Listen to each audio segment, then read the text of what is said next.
Time. Do you have a happy child? Well, studies show if you're happy, you're more resilient, meaning that you can recover from being sick faster and maybe even live longer. In the latest issue from our partners at Colorado Parent Magazine, you'll find tips on how to raise a happy kid. And joining us now is Lauren Jassil, manager of Early Childhood Services at Community Reach Center, with all the tips that we need to raise a happy kid. Thanks for being here. Thank you. Okay, so when it comes to raising a happy child, we know everyone has different personalities, but you're saying that parents can actually teach their kids to be happy. Right. We're all definitely born with our own unique temperaments. Yeah. You talk to any parent who has multiple kids and they'll tell you no two kids are the same. But joyful parents really can create joyful children. It takes practice, it starts at home, but parents are really their kids' first and most important teachers. Okay, so you have some tips. It sounds like parents, you need to be role models here, right? Definitely. It's really important to model the positive behavior that you want your kids to emulate. So for example, learning from your mistakes and even apologizing when you act in a way that you wouldn't want your kids to repeat.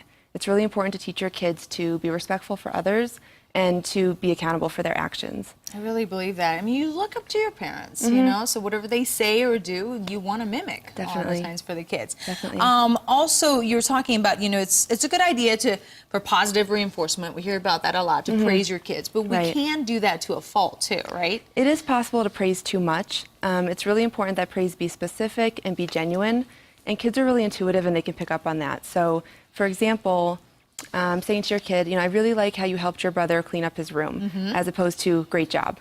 So when we use praise effectively, it really helps kids build that inner confidence and that inner motivation. So have specific examples, letting them know, hey, this is good, what you just did or whatever it is.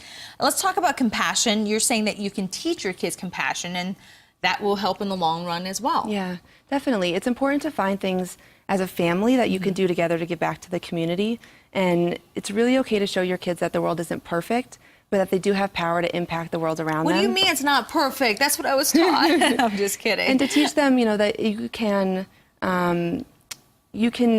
have ways to have power on the world around you. Sure. And that when you have that sense of giving happiness to others, it really does help raise happier children. Kind of pay it forward, and whatever you're doing does make a difference in the long run. All right, Lauren, thank you so much. We appreciate your time. Thank you. You can read more about how to raise a happier child in the November issue of Colorado Parent Magazine. That's available now. We have a link to their website on our website, thedenverchannel.com. Just click on the big red TV button.